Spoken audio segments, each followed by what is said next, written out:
Okay, I'm gonna play a, I guess a fake game of the card game, and I'll explain mechanics as I go. So first we start with the deck split exactly in half. If you have two jokers, which I have here, that should be 27 to each player.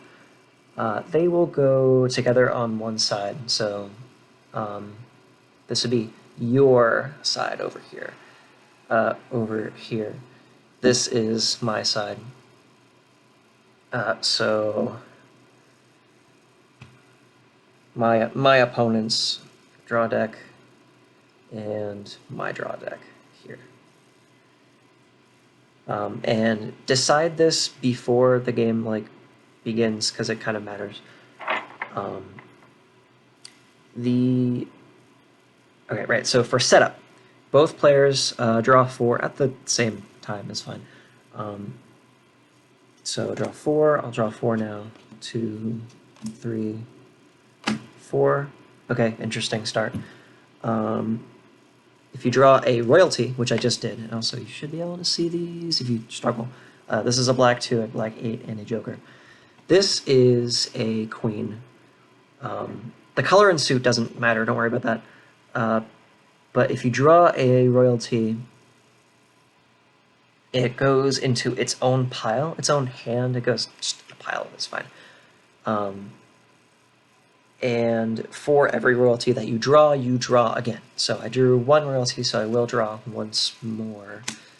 So you should always start with 4 number cards. The joker is treated as a number card. We'll get to that. And now I'll draw my... Oh, nice voice crack. I will draw 4 for my opponent.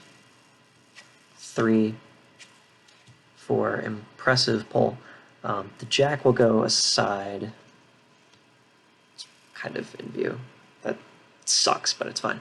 And then once more, since we did draw jack. Okay. You can decide who goes first. You can just be like, you can go first. Or you could roll for it. I'm just going to go first. I guess it doesn't matter. I'm playing myself here. So, I will play my... And these aren't on the board, so I will put these up here for now. I'll play my red 3 in my front row. So this is opponent attacking row. And this is your attacking row and your defensive row, and then this is my defensive row. That's what that O means, opponent, relative to you, the viewer. So, red 3. I'll put my defensive 8 here. I'll put my defensive 2. Actually, I'll put this here, and then I will play the joker defensively. When the joker is played defensively, it always succeeds. Put very simply. Unless, of course, it's an ace. We'll get there. Now my opponent may set up. So we have... right, so a black 10, a red 8, a red 7, and a black 7. I realize this is upside down, but whatever. The 8 can go against the 3. It's a pretty good chance. The 7 against the 2 is also kind of murder a little bit. The defensive 7 can go here, and the defensive 10 can go here. Yeah, that's decent. And because I set up first, I will begin the first turn. So at the beginning of a standard turn, draw twice. I drew another royalty, it will go aside, and I will draw once more. Okay. I will put my defensive 7 here. I will choose to hold this black 3. You can choose to hold or play as many cards as you wish during play phase. So I'll just hold this for now. Okay, so I drew, which isn't really a phase, but whatever. I just played the 7, and I'm choosing to hold this, so I'm going to end my play phase with that. Now it goes into attack phase. So, starting from the side, which is decided arbitrarily by the players, starting from the side with the draw decks, and this is kind of to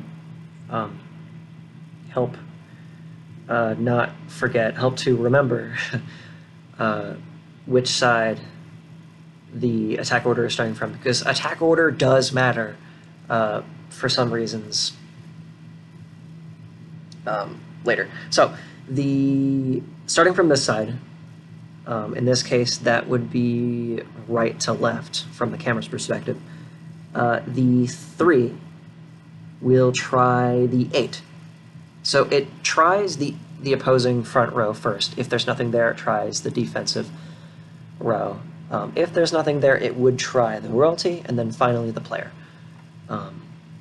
But there is none of those. It stops at the 8 because the 8 is there. So the 3 tries the 8. The 3 is of 6. It is of a value of 6 or less, so it does a d6. That is a standard game die. It rolls a 3. Okay. The 8, it is greater than 6, so it will roll a d10. This is a 10-sided die. A d6 is easy to get your hands on. A d10 you probably find in a set. This is a set that a friend gave me a while ago. Yeah, you're not likely to find these unless you get them like a set or something, unless you're like a super nerd. So that is a point of investment to consider, like $6 or something. So D10. 2. Okay, so this is the first and final lesson, life lesson of this game. The 3 has really bad chances against the 8, but it succeeded. It rolled a 3, the 8 got a 2. Nothing in this game is guaranteed. That's the takeaway from this interaction. The 8 dies. It goes into the dead pile. And if a card dies, it is gone forever. That's it. So careful conservation of your resources is important. So the 3 finished its turn. My front row has no cards here, here, or here, so that's it. That's the end of my attack phase. Now, the beginning of my opponent's turn. So my opponent will draw twice, drawing a jack, so that goes aside. So 1 and 2. Okay, so a red 9 and a black 6. The black 6, I think, is decent sitting here. The red 9, so high potential, also high value. I think it's best played against the... I think it's best played against the 3. That might seem strange, but playing it, it has better chances against 3, number 1. But number 2, under most circumstances, unless the jack is involved, which later, don't worry about it, most circumstances, the black cards don't attack. So naturally, red cards have more value because they're the ones that are attacking. And so, well, you need them to win the game. Honestly, you don't really need defensive cards to win the game. You could have a completely red deck. It would be very messy, but it would be fine. But so yeah, so red cards are kind of important to conserve. Cards like a red or a black 2, like this is cannon fodder. Use it to plug a lane, of course. You should always cover your ass whenever you can, unless you're going for some crazy gambit. But something like a red 2 would have more value over a black 2 for that reason. So long tangent aside. So the... Oh, right. Is there... Okay, so I played both cards. So, ending play, entering attack. So, from this side, the 9 tries a 3. Chances say the 9 wins, but we'll find out. It goes across the entire table dramatically. It rolls a 9. There is no world in which the 3 beats that, because it can only roll a maximum of 3. So, that goes into the dead pile. The 7 tries the 2. Again, very high chances. It rolls a 3. Again, that's higher than the 2 can possibly roll, so it's dead. And no cards here or here, so that's the end of the opponent's turn. My turn. So, draw twice. An ace. Okay, so ace, I can't play this yet. I'll get to that. It does go in the royalty pile. And I will draw again. 6. Okay, interesting. For this turn, I will choose to... I'll place... Actually, I'm gonna put this here. I held this from another turn earlier on, so I will play this here. I will play my 6 against the 9 because it has a better chance. I'll play the 5 against the 7. I want this card dead. I want to kill it with hammers as soon as possible because it has very high potential. Yeah, so I want it gone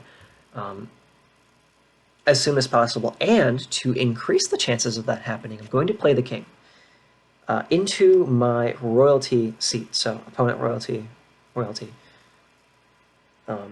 From the camera perspective. I realize this is backwards. I made this map before considering the camera. So the king, I will seat my king. And so now, so long as this remains in its throne, every attack, every one of my attack phases, my front row cards will always roll their maximum value. So what does that mean? Normally, when you roll, if you were to, say, have this 5,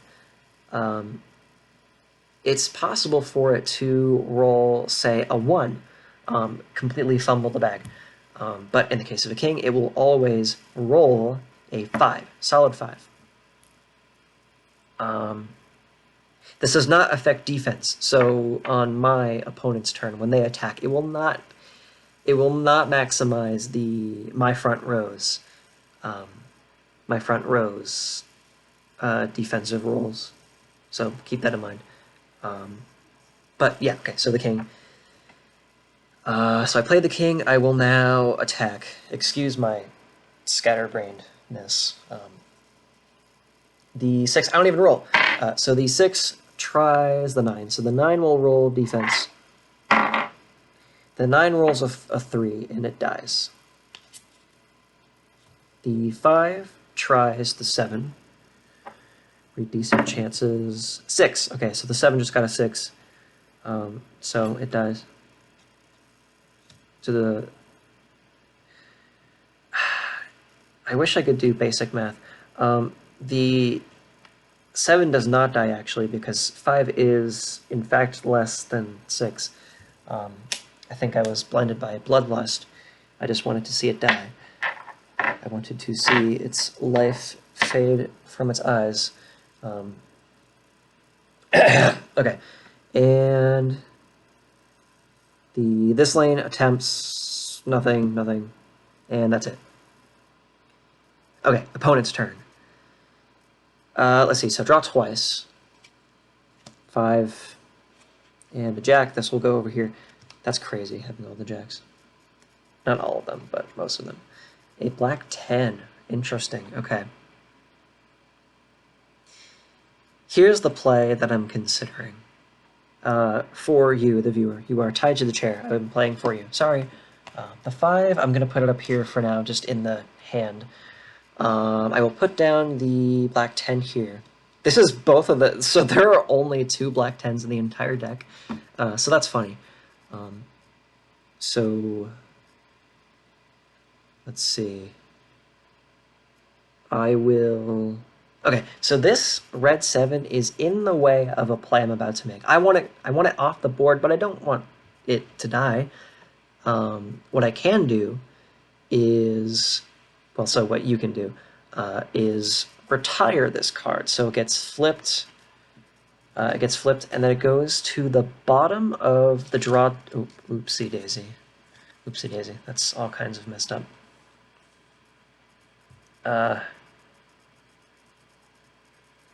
I've fucked everything. Okay, it goes to the bottom of the draw deck. So it doesn't die, but you won't see it for a while, which, is its own sacrifice. But, again, you don't lose the card, so that's fine. Okay, so now this is fully set like this. What I'm going to do here is seat the jack. So the jack does a few things. Well, a couple, specifically. So, for one, after play, so I'm going to end the play phase, and before attacking, the jack pushes the back line forward. And so now these behave like offensive cards. The front row has been filled. Take note of that. That's important in a second. And the other thing that the jack does is all cards, front row and back row, on your side of the board gain a +1 to their face value. So that means that I'll get to that. So ending play push has just occurred, now into attack. So, starting over here, the 6 tries this 6. This 6 behaves like a 7, and because it's behaving like a 7, it now does a d10. So it's been elevated from a d6 to a d10, which is much more potential. So that's one good thing about the jack. It rolls an impressive 1, which is outstanding. The red 6, it also gets a 1. It ties, and attacker wins ties. So this 6 dies. Very nice. This 10 behaves like an 11. So now we use a d12, a 12-sided die. Again, unlikely to find this except for in a dice set. So consider that. But so it rolls a d12, but it still caps at 11. So it rolls exactly 10. The 5 can't beat that, so it dies. This 10 tries the 8. It rolls a 1, which is amazing. This 8 gets a 6, so it defends for 6, so safe. And oh yeah, the 7 against the Joker. The Joker always succeeds defense unless it's an ace. So nothing happens there. Okay, my turn. So, draw twice. King, which I will put aside for now. And draw again. 2. Okay, I'm going to choose to hold the 2 because I have no reason to play it. The 7, I'm going to play it against the 10 because I want it dead. I want that gone forever. And I do have the option to play aces now. Before, I could not play aces, but because from the camera side, filled their front row, which enables their opponents, so my ability to play aces for the rest of the game, so that stays unlocked. So I will play the ace of clubs against this 10. The ace has 2 abilities. The first is a primary, which every ace has. It will simply kill whatever is across from it. So it follows the standard attack order. It tries this, if nothing, tries this, if nothing, tries royalty. If it's an open lane and there is no royalty, and so if the ace hits the player, that's game, done. The secondary depends on the suit of the ace. So each ace, there's 4 aces. There is the ace of hearts, diamonds, spade, and club. This is the club. So I could primary this 10 and just delete it, which would be interesting. Oh, after it does its ability, if you thought that sounded overpowered, don't worry. It is overpowered, but after it does its thing, whether it's primary or secondary, after it attacks, it gets discarded. So, 1 shot, 1 kill, but only 1 shot. So, single use. So it must be used wisely. I think this is pretty much the best value I can get out of this ace. So, the ace will do its secondary, which will activate on its turn. So, starting attack. Nothing here, so nothing happens. The 7 tries the 10. It doesn't roll because of the king. I might have forgotten that earlier. Oops. But the 7 doesn't even roll. So the 10, which is actually an 11, so it's going to use a d12. Tries that. It rolls exactly 11, so it defends against the 7 successfully. Now, the ace's secondary, the ace of clubs secondary, it steals a card from the opponent's side of the board into the user's hand to be used on their next turn if they so desire. So it's going to steal this into my hand, and now it will discard. So, single use, I think that's pretty good value. It does not retain the +1 because I don't have a jack, so it doesn't get the bonus. So if the jack were to disappear or it leaves the possession of the other player, this now behaves like a regular 10. So consider that. And there's nothing here, so nothing happens. And that's it for my turn. So, beginning my opponent's turn. Okay, so drop twice, so it's a king, so it goes here. A red 10, very nice. And the 4, black 4. So this is the hand on camera, just so it's visible. Upside down. I'm going to play the red 10 here. I've already filled the front row, so and it's already unlocked for the rest of the game. Once aces are unlocked for a side, it stays that way. So no point in being careful now. I will want to. I guess I'll defend.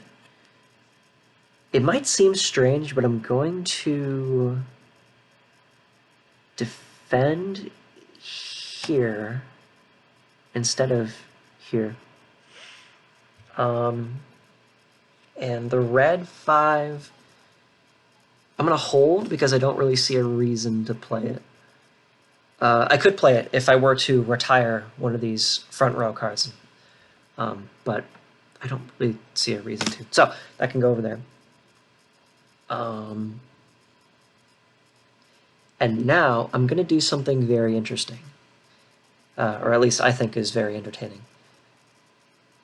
I don't really see much use of the jack's ability. Sure, it elevates a 10 to an 11, but I think I get more value out of a king. So what do I do if I want to use a different royalty? I must kill it with my bare fucking hands. And it goes into the discard pile. And now I may choose to play the king.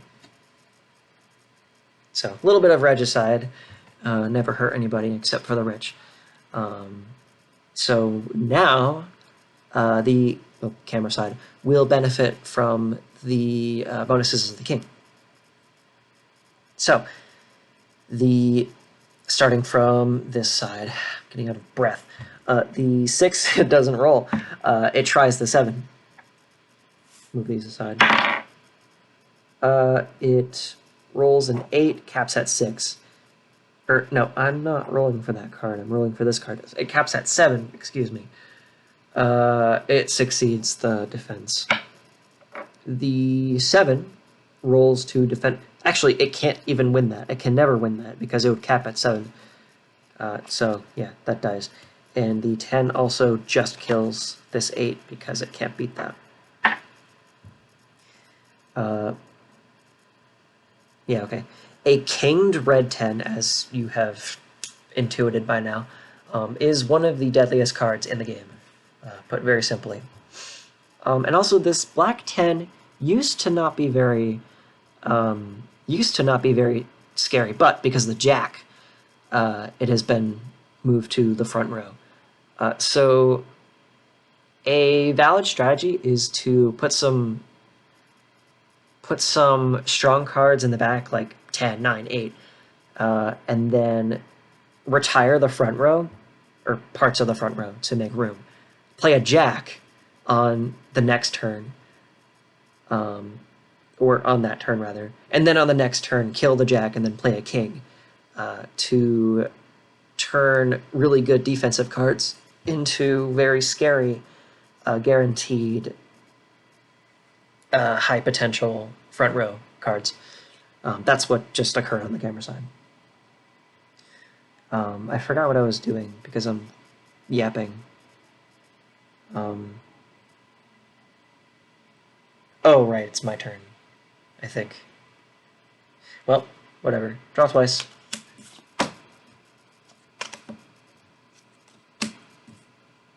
And then I did draw again because it drew a royalty.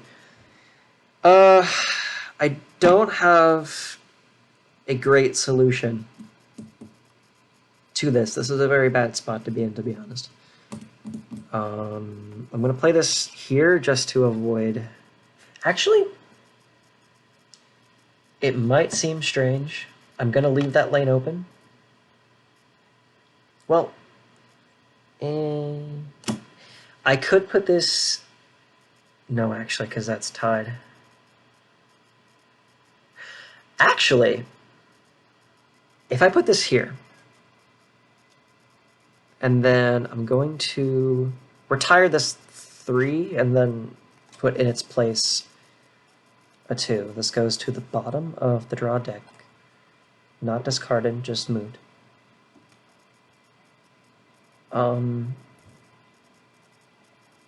Because I know this is going to die. It's very unlikely that, at least I would think from this perspective, it would be very unlikely for my opponent to change this orientation. This is a very powerful position to be in, so I doubt that would change. I doubt they would retire their 10s unless they suspected I was going to do something drastic. So I'll put the lower value black 2 in place of the black 3. It's small change, but makes it very technically more value. And I will... Actually, I'll try the red 2 against the 10. It's a very small chance, but it's worth taking the shot. I think... Yeah, oh, finally. I will kill my king. And I'm glad I got to do this. I will seat a queen. So the queen does is, so it's seated on my side. So for my side, my defensive row, similar to the king, will always roll their face value. So this 10 will always defend for 10. Now, you may say, this is always a 10, this is always a 10, but attacker always wins ties, right? Well, with the queen, the person with the queen wins defensive ties. And this also counts for the front row, too.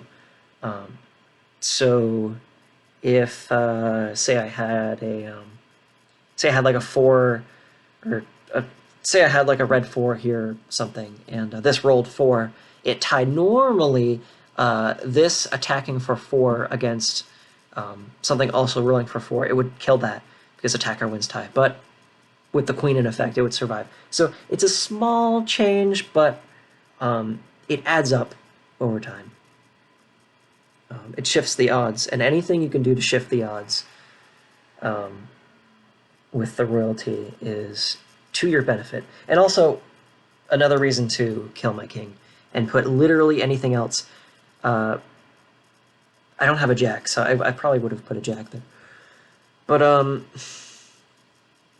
another reason to kill the king was that I didn't have any cards in the front row, and a red 2 doesn't really gain much from being kinged. So replacing it with a king was really, I mean, replacing the king with the queen was really the only good play on the royalty side, to be honest.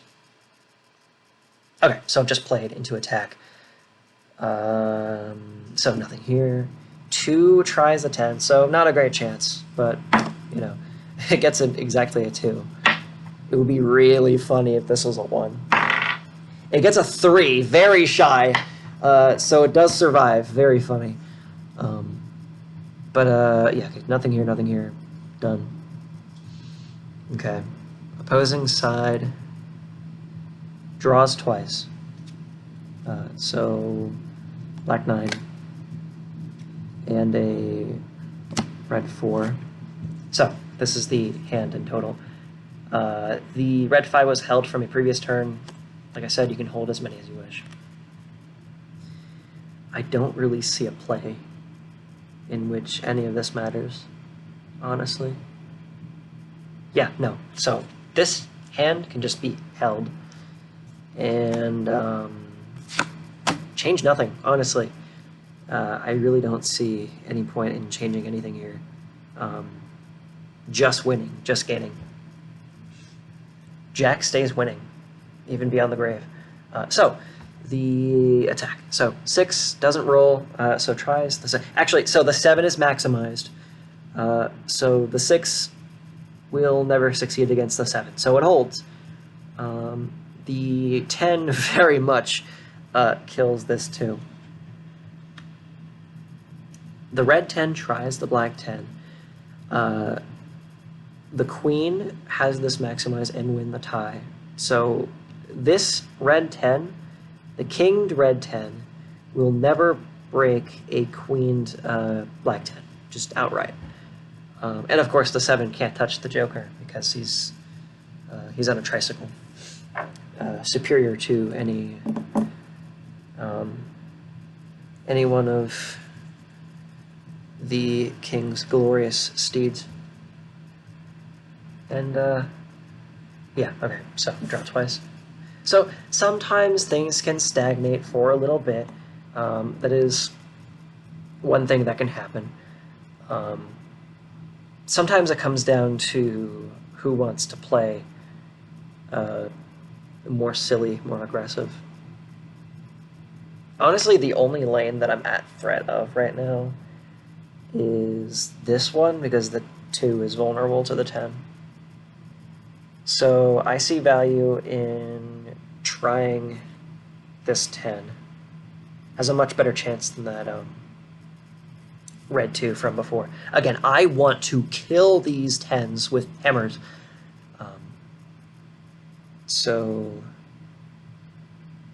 Okay, so ending play. And I'm going to, actually, I won't, before I end play, I will retire this 2. And I will play this black 9. Yes, it won't have a chance against the 10, but it won't be under, it won't have a chance against the king 10. But if I break this 10 with this 6, then it's a very low chance this 9 will be broken by pretty much anything else.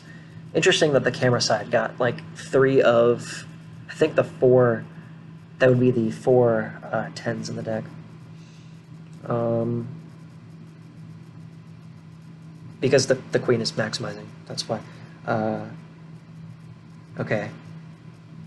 Yeah, now I'll end play, and now I will attack. So nothing here. 6 against the 10. So, this is for the marbles. If it doesn't succeed, this 6 will die. Here we go. 3, okay. The 10 attempts a defense. 4. So the 10 survives. Nothing here, so other side. Draw twice. Black 8. And a red ace. Very interesting. So the ace of hearts. Now we can do some funny business.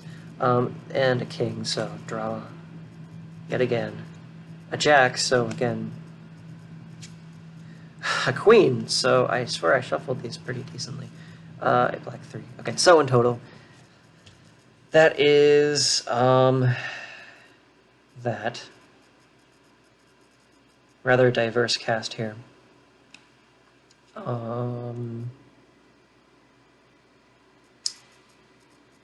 I still don't see...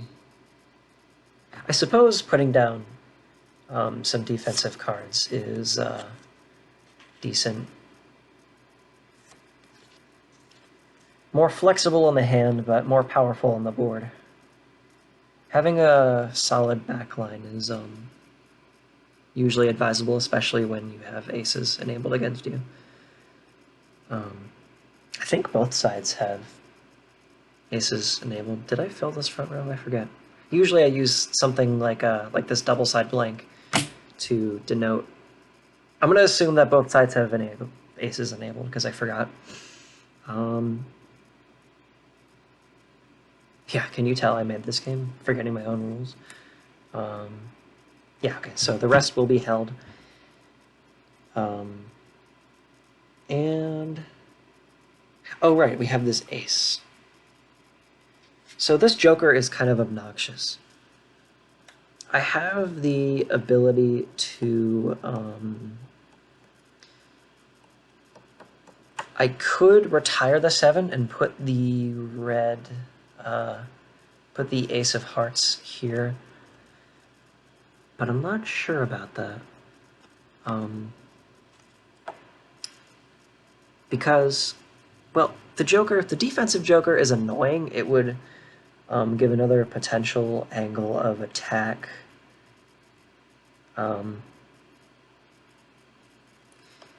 I could retire the 10 and ace this 10. Because a 10 of either red or black is still kind of scary, because even a black 10 can be jacked.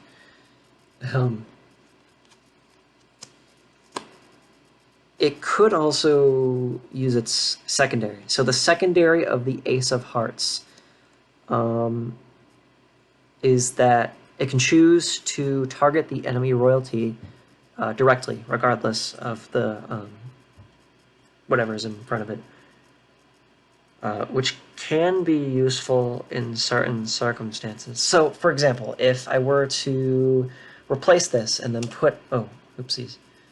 If I were to put this ace of hearts here in place of that 10, and then say that this lane were open, so this 6 were to...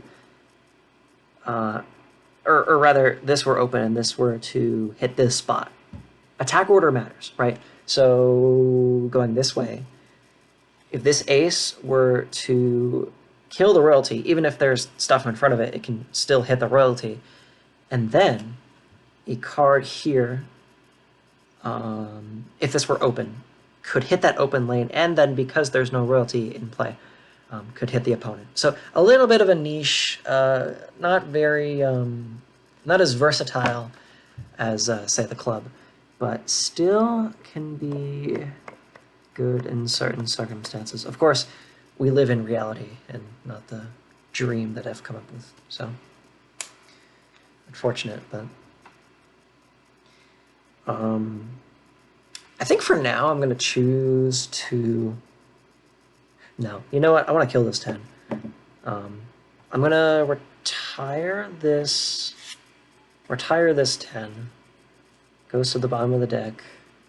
I will see it sooner than usual, because the deck is starting to get pretty thin. If you run out of cards, it's not the end of the game. But, of course, you have no more cards to draw, so you have to work with what you have left. So you usually want to end the game before you reach that state. And because this side has drawn a lot more royalty than the other side, unless there's a giant stack of royalties at the bottom of this deck, because of the random distribution, it is possible for one side to have a lot more royalty than the other. This has pros and cons. So one of the pros would be strategic, strategic flexibility. For that play earlier, where it's like you could do, say, like a queen, right? Build a strong back line, like 10-10, 9-8, right? And then sit with that, use the queen to buy yourself time to live longer than you should be able to. Like a fucking vampire, or lich, or lick, depending on if you're right or wrong. And then kill the queen, and then play a jack, and then shift that forward, and then after that, on the turn following, do a king.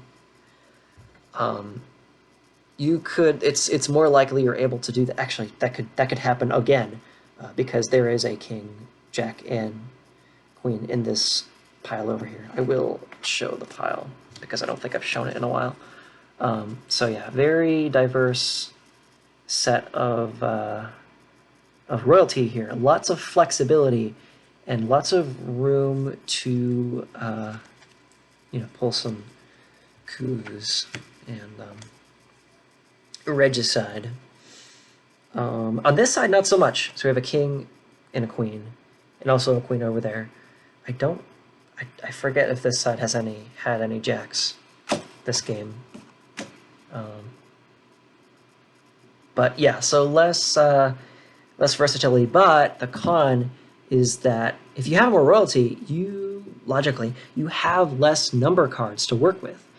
And if you run out of number cards, like, there is really not much you can do to save your ass.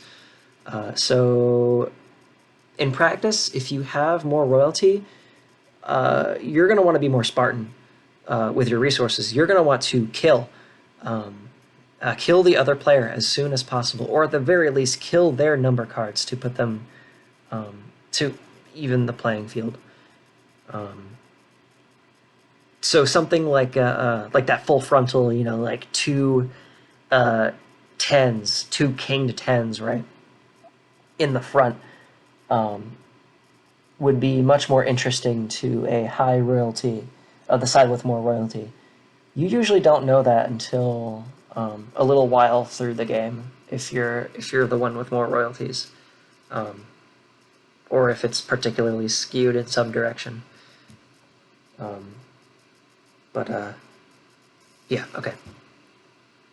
I literally I forgot what the board state was. I think.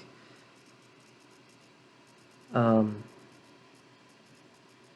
right. So this 10 was retired, and then I was going to play this ace. That's right. So this ace gets played here, and then the 6. Okay, so ending play, entering attack. The 6 tries the 7. The 7 defends for a 1, and it dies. The 10 tries the 6, it dies. My leg is falling asleep, which is very nice. I've shifted it to wake it up. Hopefully that will happen by next turn. The ace, my laptop just sighed. Very nice. Is my laptop battery? Okay, shit. I guess I better hurry up. The ace will... I'm going to do primary. So it's going to just kill the 10. And then it discards. The 7... The 7 can't hurt the Joker, so nothing happens there. And that's it for that side. Okay, so drawing twice. Red 2. Red 3. I still want to get rid of that 10. the best way to play against a king is to either have a queen with the cards to make it work, or to, as quickly as possible, kill their good frontline cards, especially their good red cards, because that's what makes a king valuable. That's why I killed this king, because I didn't have the cards to capitalize on it at the moment. So I suppose I will put my 2 here, and I'll put this here, which I'd held from a previous turn. It's good that I held it, because otherwise I wouldn't have had a card to put here. I think that's the play. I still don't see value in killing this queen and putting a king, so I'm gonna not do that. I'll hold my current royalty in place, and that's it. Okay, so 2 against 6. 3 caps at 2. The 6 tries a defense, gets a 1, so it dies. Yes, I know I'm explaining all the rules again, but I'm going to keep doing that, just to hammer it home. The 3 tries the 10. All right. 99% of gamblers stop gambling right before they win big. 5. Okay, so caps at 3. All right, come on. 99% of gamblers. 1! Let's go! Okay, so I said that really loud, I'm sorry. The 10 gets a 1 and fucking dies. Very good. Sorry, neighbors. I'm in an apartment complex right now, so I hope they don't call the cops. Yeah, so the 10 just died. Huge, fucking huge. That's the value in gambling. It'll work eventually. Just hold on. Invest. Okay, and nothing happens here. Nothing happens here. So awesome, cool. All right, that's that turn. Huge win. Very awesome day for gamblers everywhere. So okay. So draw twice. Opponent turn. Ooh, very nice. Very nice red card. Very great for the king, so I will fan this for the camera, in case you forgot.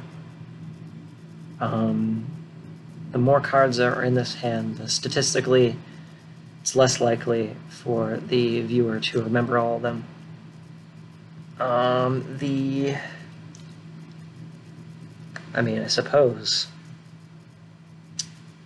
I suppose the most threatening play, like the most end the game kind of threat, would be this. I would say if shooting for value, if shooting for raw value, technically I see going here and then killing the 4 and then threatening an open lane. But I mean, whatever. This is a red card, and as we've just learned, it doesn't matter if it's a low value red card. You can still use them as gambling chips.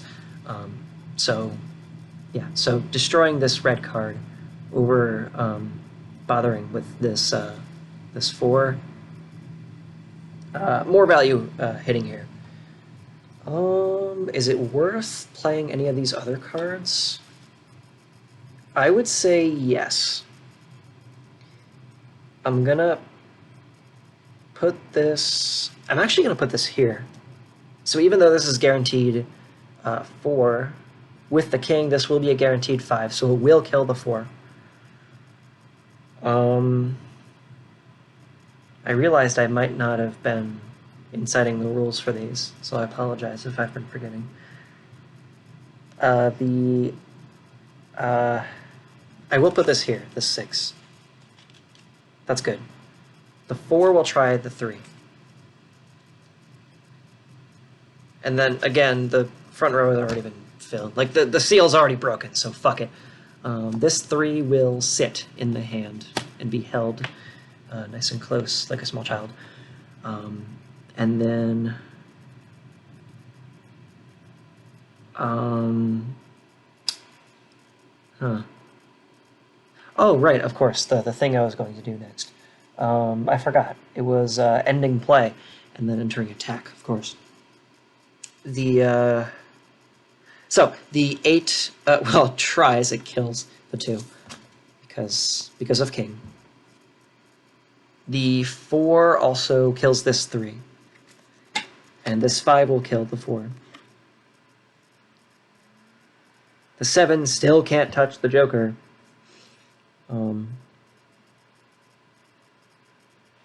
Yeah, okay, that's the end of that turn. So, draw twice. I think I'll start yapping less because I'm getting tired. This is, as you've noticed, is a long game, even if I'm not yapping about both players' choices. I will put this here because the queen will hold this line for now. And I'm going to put this here because, again, you know, high-value red cards are what I want to hit.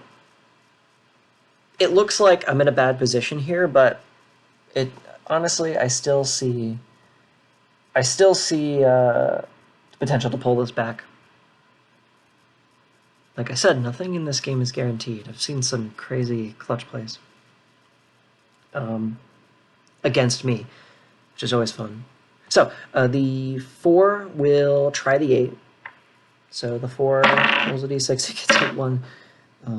The 8 will roll defense because the king does not improve frontline defense. It gets a 9, which caps at 8, which defends nothing on these other lanes. So that's the end of that turn. Drawing twice. Now noticing this has a lot of cards. What is that? That is 1, 2, 3, 4, 5, 6 cards in my draw deck.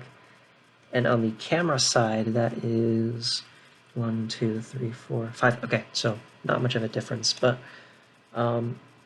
sometimes the difference can be more dramatic.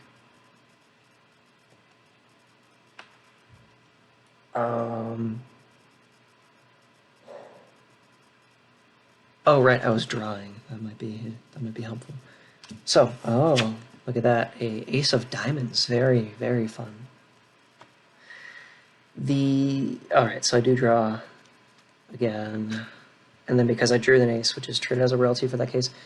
Okay, so now we're seeing the threat here. Okay, so 2 number cards have been achieved.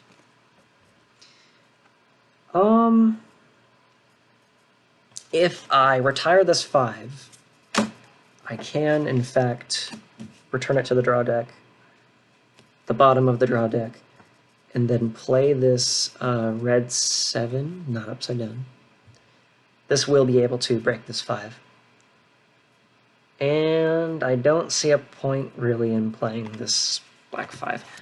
There is a black 3 here, but again, I don't see a point, so I'm just going to put that in the camera hand.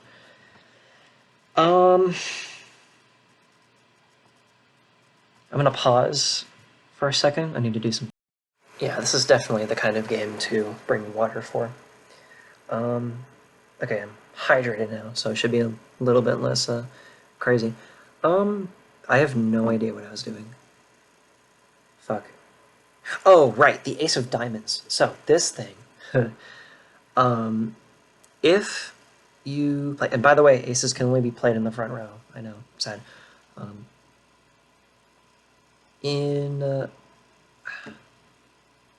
just had an idea, but then it fled my mind. That's okay. The ace of diamonds, when you play it, it allows you to search your opponent's draw deck, and then steal one, and then it gets shuffled. So I think I will do that, because I think this side has only used 1 ace. And I think this side has also already used 1 ace. So this could be used to steal one of the opponent's aces. I will say it's more likely for this to occur, earlier on in the game. There isn't much here to search through, but hey, it could yield something. I don't think all 4 of the 10s have been played yet.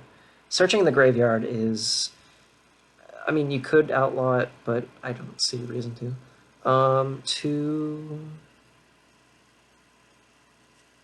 Actually, no, there is a reason that I prefer to keep the graveyard open. Um, I'll explain in a second. Yeah, so there's only 2 10s that have been discarded so far. So unless unless these are the other 2 10s, which would be actually wait, I think they are. I forget. Are they the 2 10s? I think those are the 2 10s. Well, that actually, with that information in mind, that's actually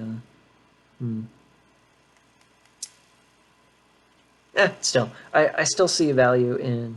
Actually, would the play be to kill the Joker? I think the play would be to kill the Joker, to be honest.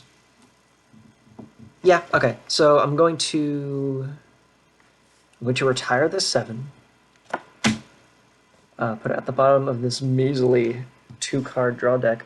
Put it over here. Put the ace here. One reason to have an intact backline is, well, after this ace plays, of course, it won't be there anymore. So that would leave an open lane, which could potentially result in the loss of a royalty or taking damage. So another reason to have a backline. It's possible to, like I said, it's possible to play with that one, but you're more safer. Okay, so following attack order. So end play, enter attack. The 8, the 8 kills the 4. The queen auto succeeds this defense. This 7 does kill this 5, so that does die. And I will choose to do the primary standard ace ability, which is to just kill. So tries here, nothing. Tries here, Joker dies. Very big loss. I wonder where the other Joker is. I don't think it can be in this one, because this should be the 2 10s and that I think it was a 7 or something. So the other Joker might this side might have the other Joker, which is kind of funny. Oh right, and then this discards. Yeah, definitely not forgetting that. Okay, so my turn. It's always my turn because I'm playing alone. Okay, so red 10. You know what I was saying about that that ace. That's So pros and cons and chances and things. That's yeah, that's funny. Red 9. That's fucking hilarious. Okay, so red 10.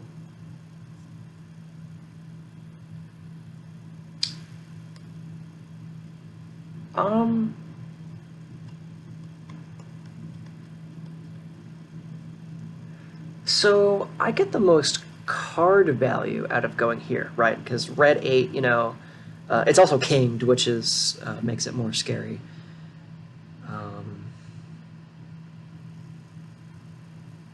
The 7, I don't really like. If I were to go, if my goal were to be card value, I would ignore the 7 and go for the 8, because the 7 is also scary, but the 8 is scarier. If I were going for kill the other player, I would put the red 10 here, to very likely kill that 6. And yes, it wouldn't deal damage right now, but it would be more open. It would be more likely to. Well, no, I guess if they draw twice. I guess that really wouldn't happen here. You kind of have to open multiple lanes at once to really do that. I'm gonna go for raw card value here, and then wait a minute. Oh shit! I have an open lane. Okay, that changes things. And then both to cover my ass and also get some card value, I will do this. And honestly, I'm not really relying, I don't really have a backline anymore, to be honest, so I think I'm going to kill my queen. And replace it with a king, because fuck it. I do still have one other queen to use later. It is very likely that the opponent draws a red card, it goes here, and then immediately kills my royalty, but whatever. Yeah, so end play, enter attack. So the 10, well, kills this 8. The 9 kills the 7. That's that. Alright, opponent's turn, draws twice. Gets a red 10, very dramatic. Getting the good cards at the end. And then a red 5, which I think I retired earlier. Okay, so yeah. Red 10 is very nice, actually.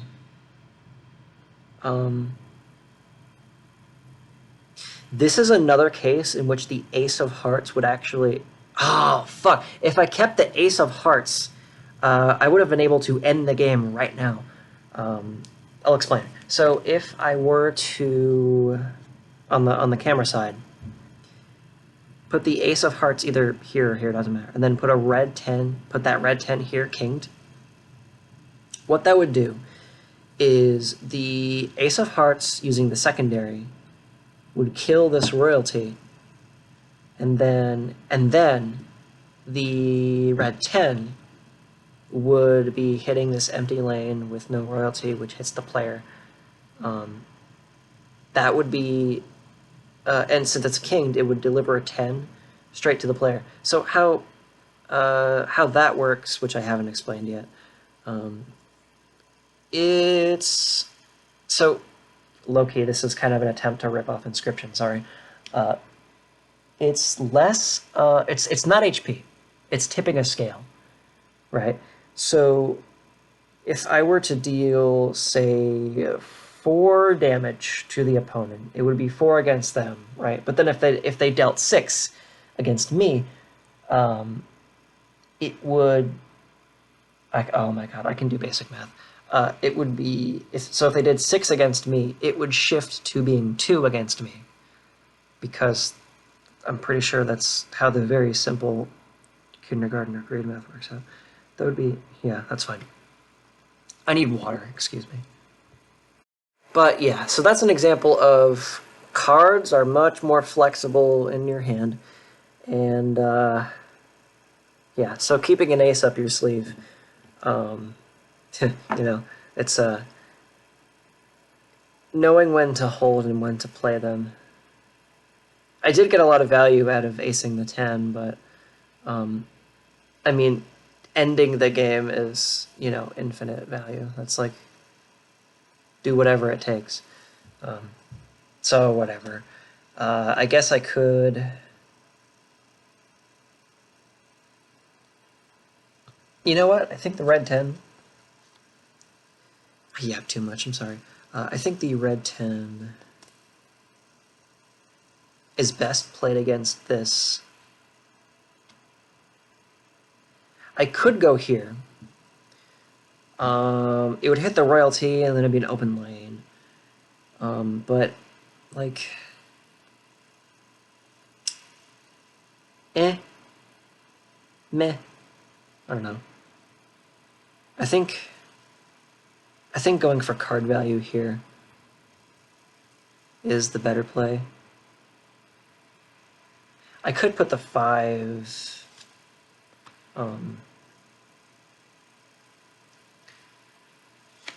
I'm deciding on whether to put this red 5 here or here.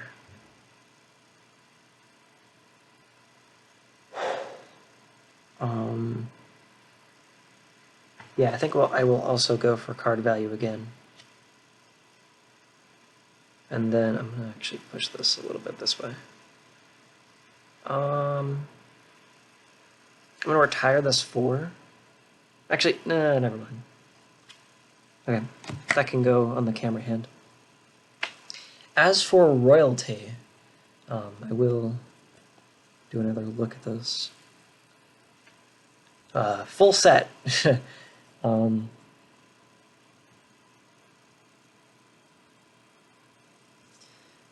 The Jack?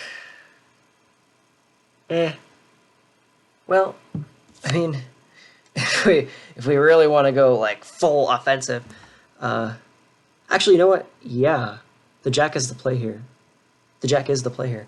I have another king, so what I will do, I will kill this king, which, oh, hold on, wait. I would be putting an unkinged 10 against a kinged 10. I think I wait on that. That's a thing I could do. It's possible that I'm able to cover this next turn. I probably would. I have cards to draw for that. Is it worth killing the...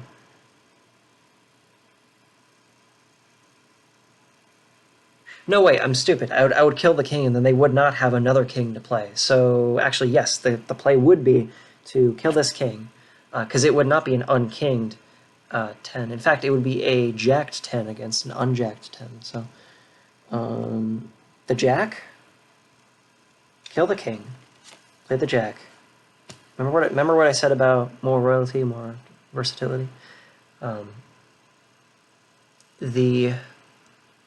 It might seem really small, but I will retire the red 4, because, again, more value as an offensive card.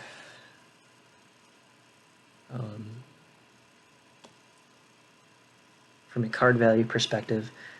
I will also retire this 5 to let that 9 shift forward. And you know what?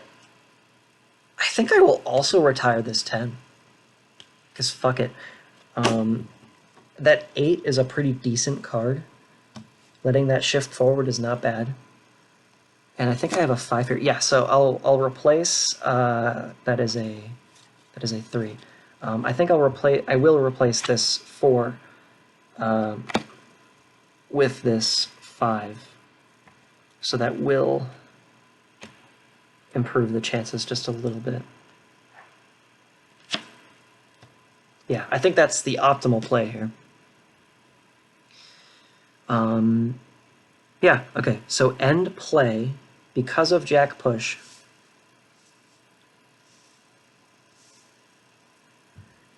And then attack. So the 8 behaves as a 9. 4 versus 10. 4 versus 6, so the 10 does defend. That's okay.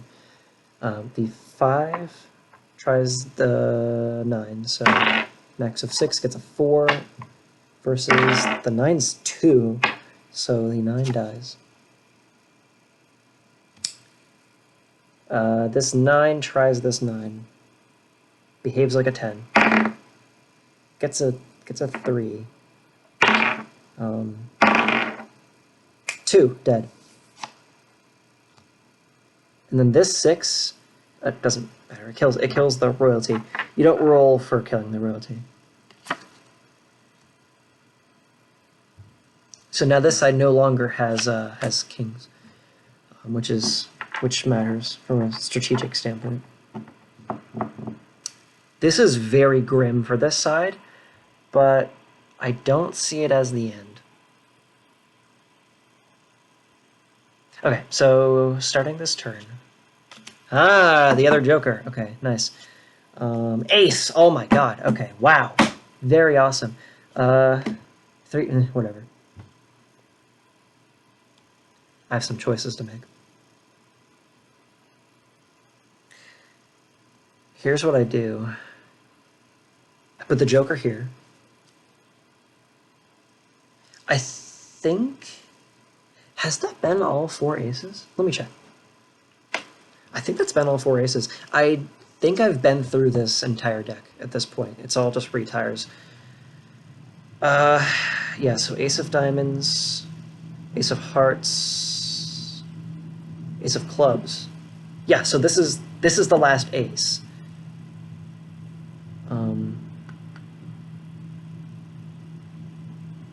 Okay.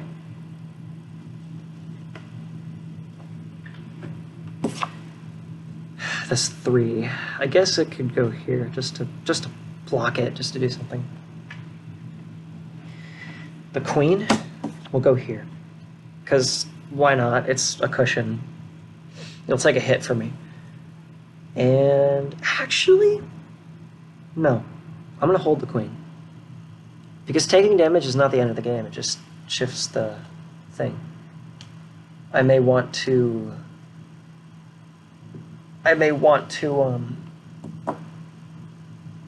block a more dangerous card than this 5. You know, it doesn't matter. Although they could retire it and put a higher value card there. I'm saying they as if I'm not playing against myself. Oh, right, the Ace of Spades. Yes, that's the Spades. So the Ace of Spades is fun.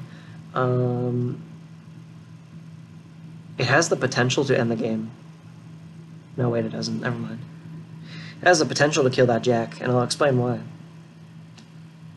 Actually, no. No, I do this. I play this Joker offensively. I don't think I did that this game. So the Joker, when played offensively, there's a couple special properties. It always kills whatever is in the opposing front row. It does not touch the defensive row, only the opposing front row. So getting rid of this this front row to 9 is pretty decent value. However, when the Joker is in the front row, remember how like cards up here will block and like defend.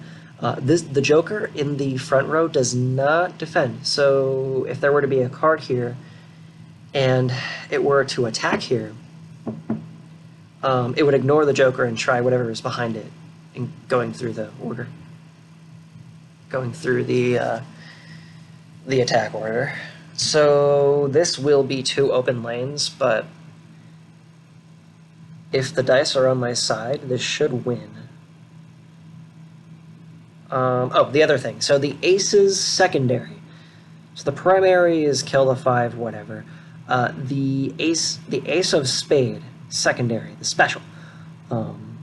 It attacks in the lanes to the left and to the right of it. And that's another reason why attack order matters. You might have noticed it already. So attack. So the 10 versus the 8. This is all the marbles right here, I think. So the 10. 5, okay. 5 versus... Oh my god, it's on the edge of the mat. I'm re-rolling. It's caught between a 5 and a 3. I'm gonna re-roll. I'm gonna choose to re-roll. Sorry. 2! Okay. So, the 8 dies. The ace hits here. There's nothing. It tries this, nothing. Hits the enemy royalty. And then it hits here. Wait. Oh, no. That's not right. Oh, I thought I was a super genius. What I should have done is I should have put the... No, either way it wouldn't have mattered. No, I thought I was super smart. I should have put the... Whatever. I couldn't have put the 10 there anyway. Whatever. It's a decent position to be in. It's fine. The ace will kill this. Committing to it. I'm not taking it back. Which is decent card value. The Joker, okay, I'm gonna choose to take this one back. Sorry. The Joker I will put defensively. It's my game. I can do what I want. The ace then discards. I'm gonna drink some more water. Okay, and that's it. Okay. Opposing turn. See what I mean about like grim but not guaranteed? So 7. Oh, that's interesting. I didn't realize Oh, that's funny. I can do that. That's nice. Very, very funny. Okay. Well, there's your hand then. That's very fun.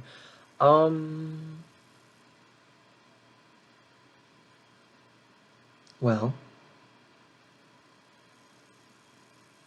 I guess I do the 7 here. Put a jack. This red 4.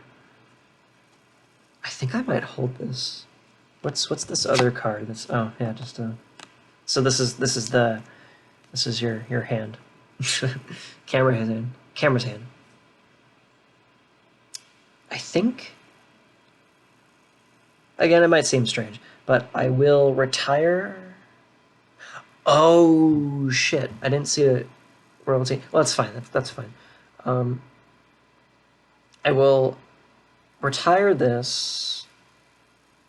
Actually, no, I won't. That's the opposite of what I'm thinking. I'll keep that there. I need to think with my brain. The 3 I'll put here. The jack is seated. I'll end play and then push.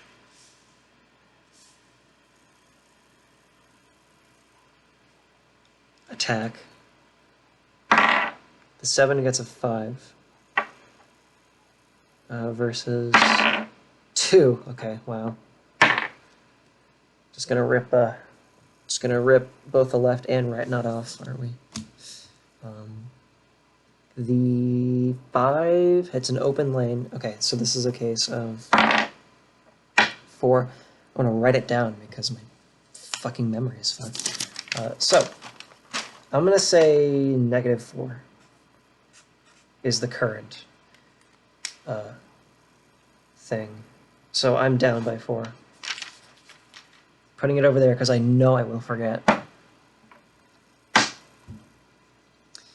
The 3 tries the Joker, nothing happens. The 6 tries the 3, it elevates to a D10 because it's a 7 now because of the jack. 9 caps at 7, kills the 3. Huh. Yeah, I think... Yeah, okay, yes. So this game is... Oh, I forgot the last mechanic. So, the... It's not going to change the game here. But the last mechanic, if it were to matter, if you run out of red cards, and this would require you to go through the entire deck to confirm that it's logically impossible for you to have any red cards left. If you have no more red cards, you always push, regardless of if you have a jack or not. It's not going to save me here, but, you know, it would have been interesting to have that clutch. I have clutched with that before, it's very funny. But, okay, so running attack, yeah. 2 tries a 5, 1 for defended. The Joker kills the 3 because it always kills. Front row doesn't touch the back row. That's that turn. Camera gets a turn. 5, 10. That's beating a dead horse here. Yeah, just holding those cards is fine. Yeah.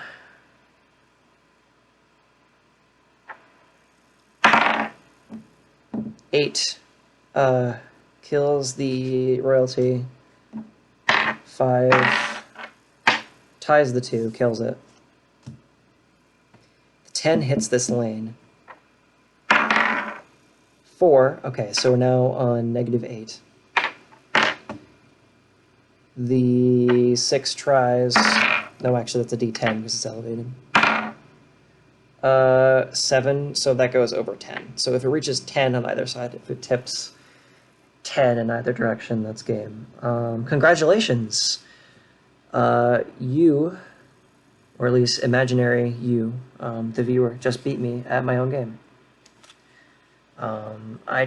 I'm pretty sure I tried to play optimal plays on both sides. Yeah. Alrighty. Well, I hope that was interesting. I hope I didn't forget anything. I don't think I did. I hope the rules made sense, but I also wasn't yapping too much about them. I